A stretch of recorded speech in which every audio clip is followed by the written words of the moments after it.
It's time to turn your life-challenging moments into life-changing messages. Welcome to the Power Lift Stories podcast, where we are interviewing women whose stories will leave you lifted up, fired up, and fueled up with hope, courage, and inspiration. We want to thank our sponsor, Powerful Journey, who helps women tell their stories, write their books, and building a profitable brand around both. Join the masterclass or the Speakers Academy at phyllisjenkins.com. That is PhyllisJenkins.com. Now here's your host, Phyllis Jenkins. Hello, this is Phyllis Jenkins, founder of the Powerful Journey organization and the Writer's Journey Membership Club. We launched our membership club in January, and we are having a spectacular time. So if you are interested in writing your manuscript to become a published author, then be sure to click the link below. Come and join us in the Writer's Journey. I'm also excited that our annual Powerful Journey Women's Conference is just a few months away.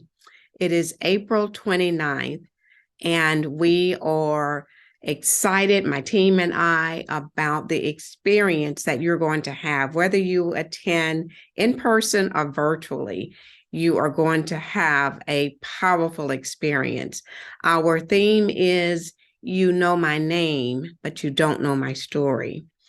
We have women and men who will be stepping forward to tell their stories. They have turned their life challenges into life-changing messages of hope, inspiration, and encouragement that will move you to action. So make sure that you register. The link is below. Make sure that you register as well to come and join us. Now, let's get ready to join our interview for today.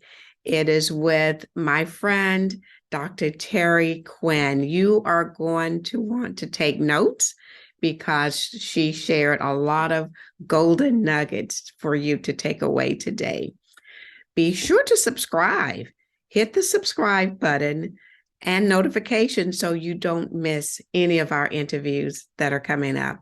Right now, let's jump in and enjoy the interview with Dr. Terre Quinn. I am super excited to be back with you today and to have one of my new friends, Dr. Terre Quinn, with us today. Terre, welcome. Yes, I'm so glad to be here, Phyllis. Thank you. On this wintry day, this fine wintry day. Yes, for those of you who are not in Texas and specifically the North Texas area, we've had a wintry mix, Terre. We have had sleet, some snow, and some rain. And ice. So rain that's right, rain as well. So we are all cozy inside our homes, most of us. But let me introduce to you today our guest, and then we'll jump right into our interview. Dr. Terre Quinn is a breast cancer surgeon, and she's been one for over 27 years right here in the Plano, Texas area. But not only is she a breast cancer surgeon, Dr. Terre is the reigning Miss Texas Senior America 2023. Yay, Terre! And let me just say, this is a fun interview. You have probably had people say, oh, it's a beauty pageant. And we have to let them know it is a pageant for women over the age of 60 who are representing the age, a positive age of aging. And I'll let you add more to that as we continue our interview. Not only does Dr. Terre practice the surgery of breast cancer, but aside from educating women about breast cancer and its treatment, she is an advocate for women's health in general. And Terre, let me just say, I thank you for that. I just went to a life celebration last week of a dear friend who found out that she was in stage 4 breast cancer in November. And I went to her life celebration service last week. So I want to say thank you for what you do and for educating women everywhere on having a healthy lifestyle. Well, let me say, I'm very sorry for your loss, Phyllis. But on a good note, I will say that the majority of the women who are diagnosed with early phases of breast cancer actually do survive it. So the majority of women with breast cancer do not die of breast cancer. There will be a few, but everybody should be encouraged that if breast cancer is detected early and treated, they can expect about a 95% survival. So that's another, thank you for that segue into screening mammograms. That's important for us to do. That's a simple thing we can do. Does it hurt? Most of the time, it's either free with your insurance company or at a very small amount. And it can make a tremendous difference in terms of stage of development, stage of detection, rather, of the breast cancer, which is the difference between survival and not survival. Thank you. Thank you for sharing that. And for those of you who are listening, you know that message was for you. Then Dr. Terre and I are saying, make that schedule, make that appointment to go and get your test, and just do it. Just go and do it. Dr. Terre is a member of the Delta Sigma Theta Sorority Incorporated, and she is also an avid tennis player with the United States Tennis Association. How great is that? Yay. She enjoys dancing and musical performances from all genres. She plays some piano and recently began to take violin lessons. Terre, I love that. And I love this quote, and I'm going to read it so that I don't miss any of the words in it. Terre says, I hold fast to the idea that we are limited only by what our minds cannot imagine for ourselves. I'm going to read that one more time. She says that she holds fast to the idea that we are limited only by what our minds cannot imagine for ourselves. Her faith is what grounds her, and she feels certain that God is directing her path. Terre has 2 adult sons who are graduates of the illustrious Prairie View University, and they both are graduates with degrees in computer science. Dr. Terre, welcome again. Thank you.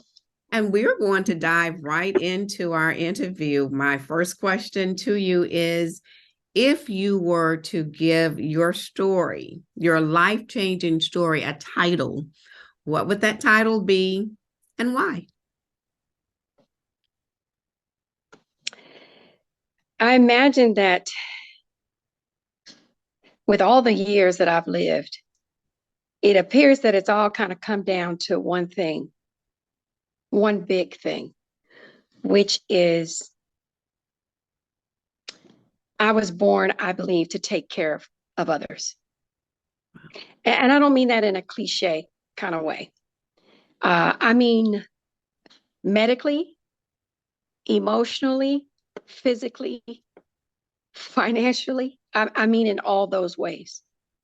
And I believe that the Lord equipped me with a set of skills and aptitude that allowed me to fulfill that to a greater degree than I would have anticipated for myself. And for sure, more than probably my parents anticipated for me. I suppose I still haven't come up with a single title, and I don't know that I will, but I do feel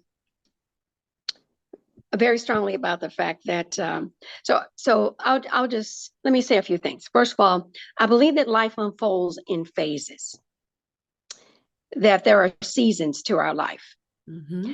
And if you don't mind, I'll use this analogy about the scores of life. So as you know, a score is 20 years. Mm-hmm. So the first score of our life, which is 0 to 20, we usually spend all of our time at our parents' homes. We are going to college. We're trying to discover who we are, figure life out. And that's kind of about the extent of it in the early 0 to 20. In the second score, which is 20 through 40, well, this is things really start to happen for us. In this phase, we probably marry, we start to have children, we get grounded in our careers, we start figuring out that this is how life works. And then you got the third score, which is, and I made a few notes and I just wanted to refer to them. The third score is 40 through 60. And in this area, we continue to do the things that we previously did, but we've got some other things we have to do. Right now, we may have to start caring for older parents, aging parents. We may have to start refocusing our career towards the retirement path. We may have to, we may have come to the pinnacle of our success. We may have reached a lot of those financial goals that we had set for ourselves in the previous score. But then that last score, or not the last, but the fourth score, I hope certainly not my last, I hope, in the fourth score, which I just begun, which is age 60 and above, I'm 61. In this phase, unfortunately, what we find is that many people are looking for a place to lay down. They want to sit down. They're ready to retire. They are ready to become a spectator of life. They want to sit on the sidelines and they want to watch other people live and applaud them. But they don't see themselves, quote unquote, in the game anymore because they've reached this milestone in life. No, ma'am, no, sir. Actually, I think this is the phase. This is the phase where we need to be taking all that we've gotten up until this point, all the knowledge, all the wisdom, all the financial assets that we've had, every contact that we've made, every connection, all the spiritual lessons that we've learned. We need to use all that and propel us with an even greater momentum at this phase than we did the first three score. It's just the opposite of how the society tells us we ought to live as being in that fourth score of life. And so to that, I'm saying that there are seasons of life. And each season has its own challenges and rewards. But it is necessary that we keep moving. And that even as we go into the later seasons of our life, we don't have to lose steam. In actuality, we have more resources, we have more time. If we're blessed, we may still have more energy or a fair amount of energy where we can take on things that we never would have imagined for ourselves in that first phase of life. I love that. Okay. And I totally agree with you. When I turned 60, my theme for my life was soaring in my 60s. Love And that. every year, I'm 65 now, every year I am adding more and more goals, more and more dreams that God has given me Yes, to reach. And as you just said, there's more wisdom, there's more experience.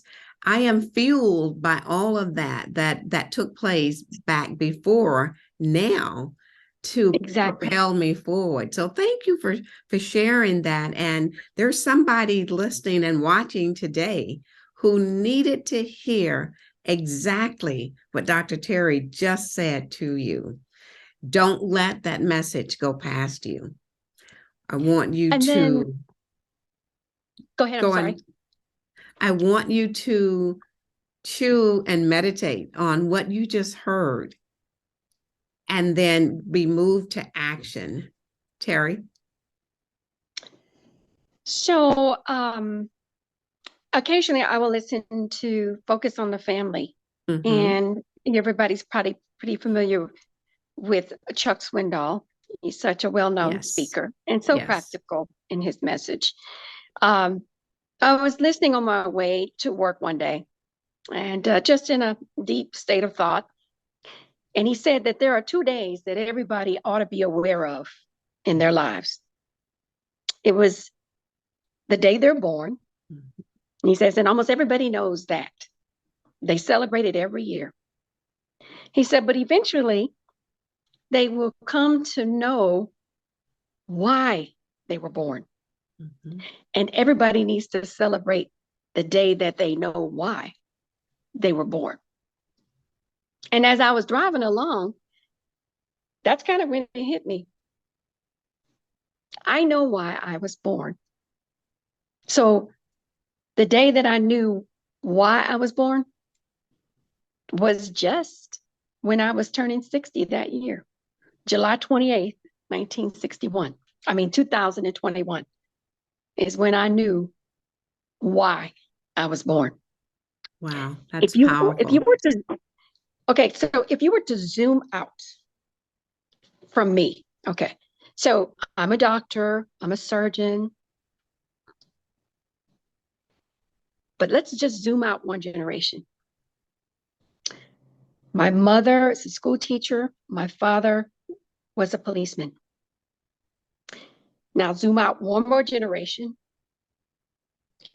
My grandmother and grandfather were sharecroppers. And I don't know, my grandmother on my father's side died when he was 8 months old. The best that my parents and grandparents ever hoped for their children was just a basic education, because they understood that education was a pathway to another life than sharecropping. And the singular reason why my grandfather, who had 11 children, 5 girls, 6 boys, the main reason he wanted his girls in particular to be educated, because he didn't want them to stay married to a man simply because they had no means to support themselves. Wow. There was no planning for being attorneys or for being doctors and astronauts. It was just survivorship. That was a high goal for a woman to be educated enough where she could make a choice about whether she stayed in a marriage or that was abusive. And I imagine there was quite a bit of that going on in the rural South, of women who were barefoot and with 3 to 10 children who had no choice but to stay in a marriage because that's all they knew. They had no means of supporting themselves. Well, my grandfather wanted more for his daughters. I don't know if he had a lot of hope for the sons. I don't know. Maybe he thought the boys will be okay. But the daughters in particular, because as you know, Phyllis, many times women are not given voices, and not much is expected from us. And so our choices become limited at times. So when I say that I ended up in medicine and I feel like it was for a calling, I'm the only one in medicine, but I have essentially been caring for my mother since 2006 when she was diagnosed with dementia. And I was only 44 at that time. She's still living. And now I'm 61. But I realize, even though it is heavy at times, I'm not the only child, but I was the child given power of attorney, medical power of attorney, managing finances, managing her doctors and all that, and being present in the ICU and in the ER, and not just for her, many other of my family members and friends. I have been their strongest advocate, and it is a blessing, but it's also heavy. But I feel the Lord gave me this so that I could intervene and advocate for others. And I bring that same passion to my patients, who I see as my own, member of my own family. If the medical world is a very difficult place to navigate, and I see this every day, that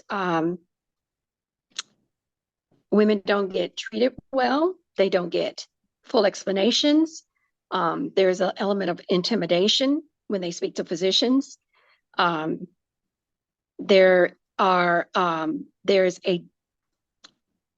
the best way I can describe it is there's a disconnect with the passion, with the compassion and the empathy. You can deliver care, but then you can really deliver care. Yeah. And patients know the difference. Absolutely. And so I feel blessed that in addition to the struggle that it was to get what I have academically as well as technically, it was a lot of work. I know now why the Lord created that pathway for me. And I feel very, very blessed to be able to use those tools in the service of others, and advocating for my family, friends, and my patients on a daily basis. And let me just say, all of those that you just mentioned, your family, your patients, your friends, are truly blessed to have Dr. Terre Quinn in their lives, who knows why she was born. And I love how you so beautifully packaged that. Thank you. I'm sure that those who are watching and listening today are picking up these golden nuggets and allowing it to speak to them wherever they are in life as well. And so, Terre, let me just paint this picture. It seems that our time has just flown by, but let me just paint the picture that you just stood on stage and you spoke to a sea of women, meaning as far as you could see, there were nothing but women in the audience.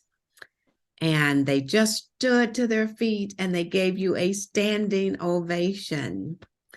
But even before that, while you were still speaking, you looked into that audience and you saw women who were nodding in agreement with what you were saying. You saw women who were wiping tears because they too had experienced some of the things that you just mentioned. You saw women stand into their feet. You saw women leaning in because of the powerful message that they just heard. But now those women have stood to their feet. They gave the standing ovation. They've turned to to walk to their cars, their vehicles, and the curtains close.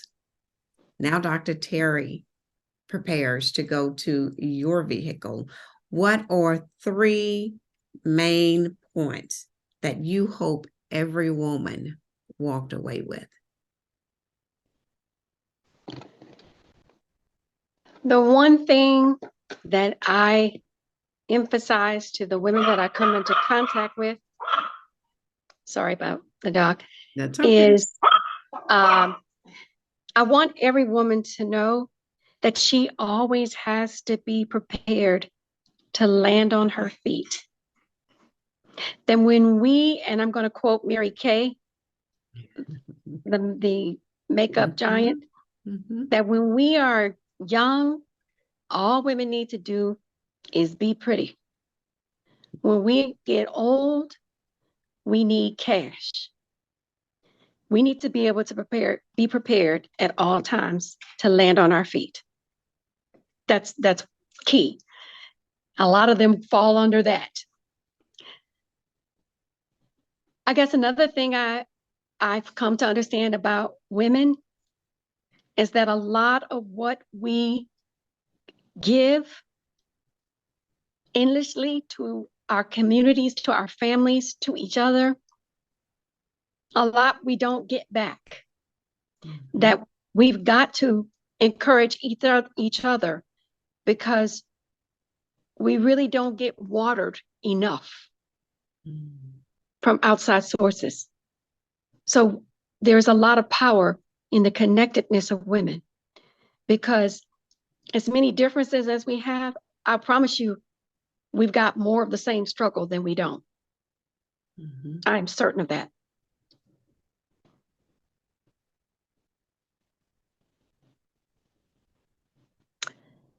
And I guess the third thing is always remember your worth and your value. Your father is a king. Yes.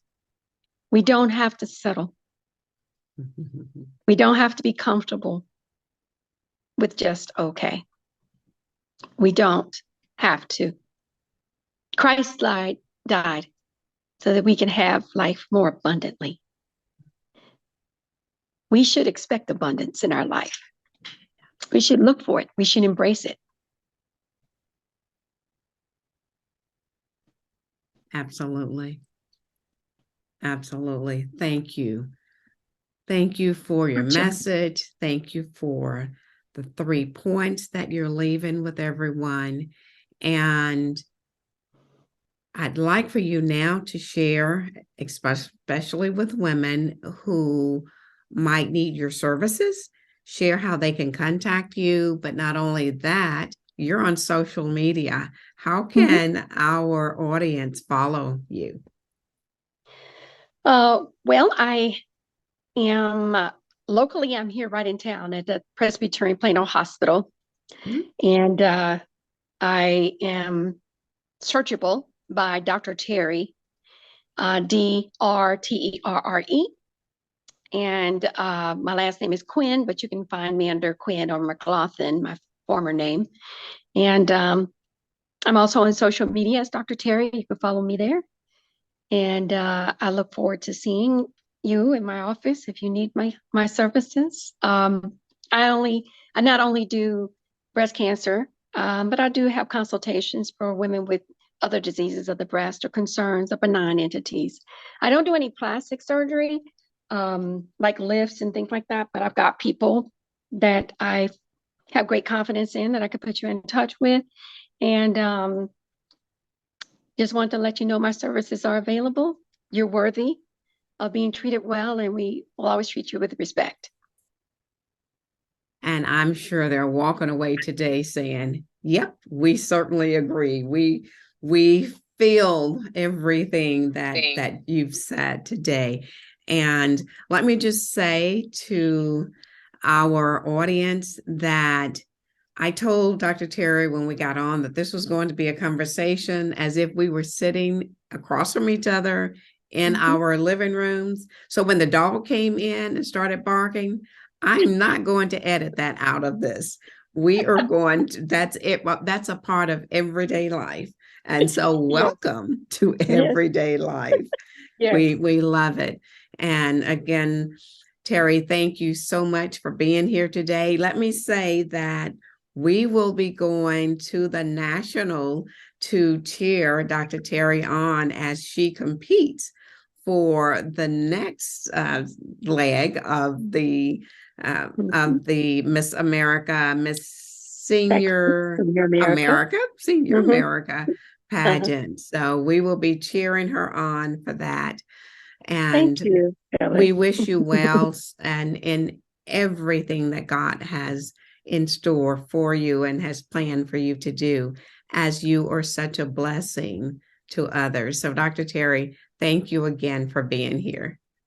It was my joy. Thank you so much, Miss Phyllis. I'm so glad we met. Okay. I am too. And this is just the beginning. Yes. Thank you again. Have me back again. Absolutely. Okay. All right. Thank you for joining us today.